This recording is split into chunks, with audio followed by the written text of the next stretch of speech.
நமச்சிவாய வாழ்க. நாதந்தாள் வாழ்க. இமைப்பொழுதும் என் நெஞ்சில் நீங்காதான் தாழ் வாழ்க.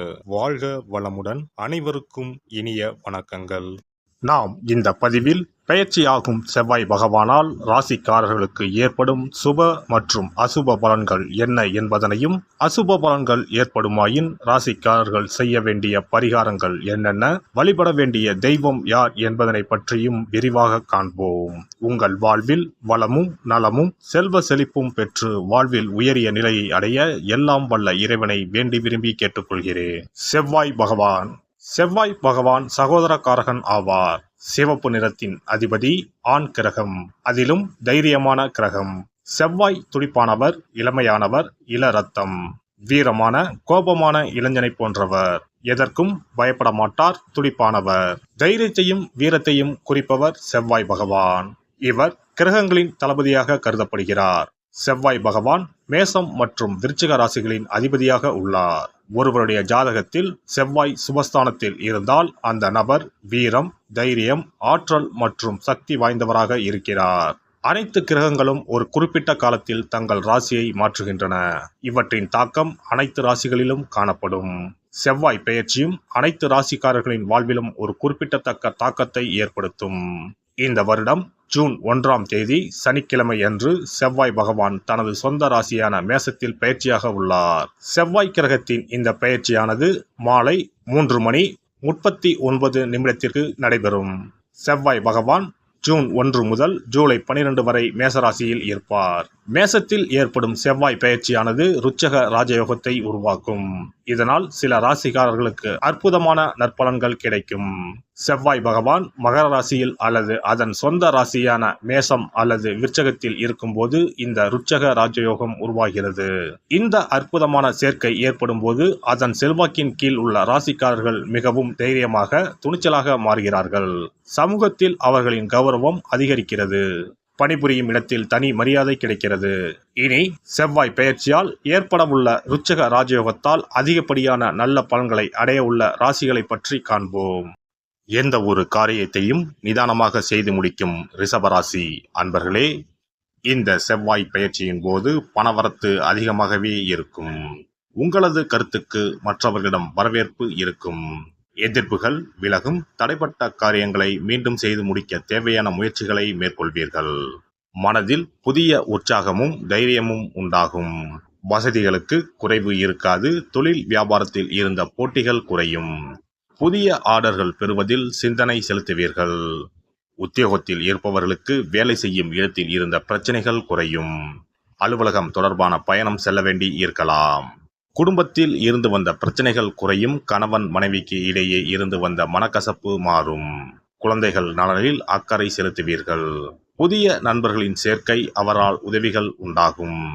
சுப விரய செலவுகள் அதிகரிக்கும். பெண்களுக்கு தடைப்பட்ட காரியங்களை செய்து முடிக்க மீண்டும் முயற்சிகள் மேற்கொள்வீர்கள். உற்சாகம் உண்டாகும். கலைத்துறையினரை பொறுத்தவரை எந்த விவகாரத்தில் சிக்கினாலும் சாமர்த்தியமாக மற்றவரை முன்னிறுத்தி தான் தப்பித்துக் கொள்ள வேண்டி வரும். எதிர்பார்த்த பணம் வந்து சேரும். விருந்து கேளிக்கை நிகழ்ச்சிகளில் பங்கேற்க நேரிடும். சாதுரியமான பேச்சின் மூலம் காரிய வெற்றி உண்டாகும். அரசியல் துறையினருக்கு உங்கள் வளர்ச்சியில் இருந்த முட்டுக்கட்டைகள் நீங்கும். பயணங்கள் செல்ல நேரலாம். பணவரத்து திருப்தி தரும். கடினமாக உழைக்க வேண்டியிருக்கும். அதன் மூலம் நல்ல பலன்கள் கிடைக்கப் பெறுவீர்கள். மேலிடத்தின் கனிவான பார்வை உங்கள் மீது விழும். மாணவர்களுக்கு கல்வியில் வெற்றி பெறுவோம் என்ற நம்பிக்கை அதிகரிக்கும். கவலை நீங்கும். நட்சத்திர பலன்கள். கார்த்திகை 2, 3, 4ஆம் பாதங்கள். கணவன் மனைவிக்கு இடையில் இருந்த கருத்து வேற்றுமை நீங்கும். சகோதரர்களிடம் கவனமாக பேசி பழகுவது நல்லது. பிள்ளைகளால் டென்ஷன் ஏற்பட்டு நீங்கும். ஆரோக்கியத்தில் கவனம் தேவை. ரோஹிணி நட்சத்திரம். எடுத்த காரியத்தை செய்து முடிப்பதில் தாமதம் உண்டாகலாம். அடுத்தவருக்கு உதவிகள் செய்யும் போது கவனம் தேவை. மாணவர்கள் கல்வியில் வெற்றி பெற தடைகளை சந்திக்க வேண்டியிருக்கும். வீண் அலைச்சலை தவிர்ப்பது நல்லது. மிருகசிரிஷம் 1, 2ஆம் பாதங்கள். எண்ணியதை எப்பாடு பட்டாவது செயல்படுத்த வேண்டும் என்று செயல்படுவீர்கள். கோபத்தை குறைத்துக் கொள்வது நல்லது. வீண்பகை உண்டாகலாம். எனவே கவனமாக செயல்படுவது நல்லது. அடுத்தவரின் செயல்கள் உங்கள் கோபத்தை தூண்டுவதாக இருக்கலாம். அனுசரித்து செல்வது நன்மை தரும். நவ கிரகத்தில் சுக்கிரனுக்கு வெண்முச்சை சுண்டல் நைவேத்தியம் செய்து வழிபாடு செய்ய பணத்தட்டுப்பாடு நீங்கும். குடும்பத்தில் மகிழ்ச்சி நிலவும். நவ கிரகங்களில் சூரியனுக்கு அடுத்தபடியாக செயல் ஆற்றல் உள்ள கிரகம் செவ்வாய். ஆளுமை திறன், ஆற்றல், வீரம், அதிகாரம் செய்தல், வளைந்து கொடுக்காத தன்மை, தர்மம், நீதி, நேர்மை, நியாயம் போன்ற அம்சங்கள் கொண்ட கிரகம் செவ்வாய்.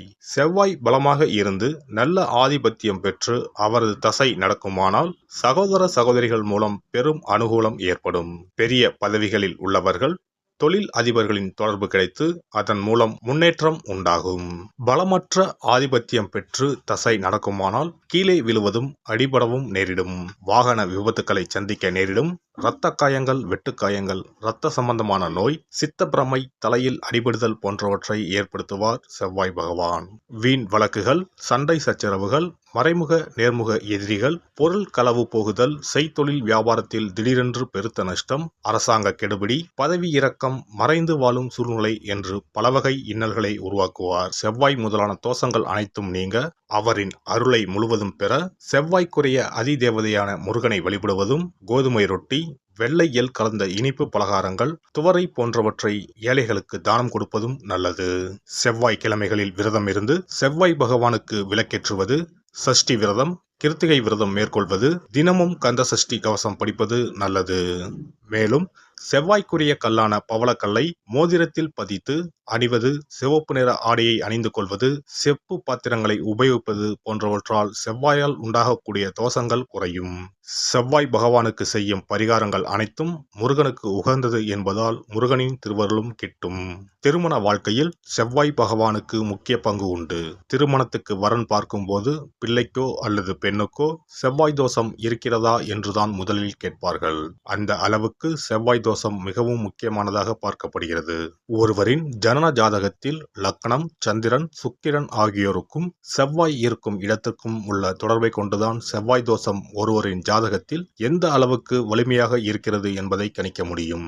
செவ்வாய் தோஷம் இருக்கிறது என்றால் நம்பிக்கையோடு மிக எளிய பரிகாரங்களை செய்வதன் மூலம் தோஷ நிவர்த்தி பெறலாம். செவ்வாய் தோஷம் என்பது திருமண தடையை ஏற்படுத்துவது மட்டுமல்லாமல் மேலும் பல இடையூறுகளையும் ஏற்படுத்தும். எனவே செவ்வாய் பகவானை செவ்வாய் தோறும் செவ்வாய் ஹோரையில் வழிபடுவதும், செவ்வாய்க்குரிய கடவுளான முருகப்பெருமானை 9 நெய் தீபம் ஏற்றி வழிபடுவதும் செவ்வாய் தோஷத்தினால் ஏற்படக்கூடிய அசுப பலன்களின் தாக்கத்தை பெரிதும் குறைக்கும் என்பது ஐதீகம். செவ்வாய் தோஷம் ஒருவருக்கு இருந்து ஒருவருக்கு இல்லை என்றால் திருமணம் செய்யக்கூடாது என்பது சாஸ்திரம். இருவருக்கும் இந்த தோஷம் இருந்தால் திருமணம் செய்து வைக்கலாம் என்று சிலர் சொல்வார்கள். ஆனால் பொதுவாக தோஷம் ஒருவருக்கு இருந்தாலும் சரி அல்லது இருவருக்குமே இருந்தாலும் சரி, தக்க ஜோதிடர்களை ஆலோசித்து முறைப்படி பரிகாரங்கள் செய்வதுதான் சரி. செவ்வாய் தோஷத்தால் திருமண தடை உள்ளவர்கள் வைத்தீஸ்வரன் கோவிலுக்கு வந்து அரச மரத்தடி விநாயகர் ஆதி வைத்தியநாதரை வழிபட்டு ஆலமரத்தை சுற்றி வர வேண்டும். வைத்தியநாத சுவாமி, தையல்நாயகி அம்மன், செவ்வாய்க்கு அதிதேவதையான முருகப்பெருமானை வழிபட வேண்டும். சன்னதியில் உள்ள செவ்வாய் பகவானுக்கு சிகப்பு வஸ்திரம் சாத்தி அபிஷேகம் செய்து பரிகாரம் செய்ய தடைகள் நீங்கும். இந்த வீடியோ பதிவு உங்களுக்கு பிடித்திருந்தால் லைக் பண்ணுங்க, கமெண்ட் பண்ணுங்க, ஷேர் பண்ணுங்க, மறக்காம சப்ஸ்கிரைப் பண்ணுங்க, பக்கத்துல இருக்கிற பெல் பட்டனை கிளிக் பண்ணுங்க. நன்றி, வணக்கம். ஓம் நமச்சிவாய. சிவாய நம.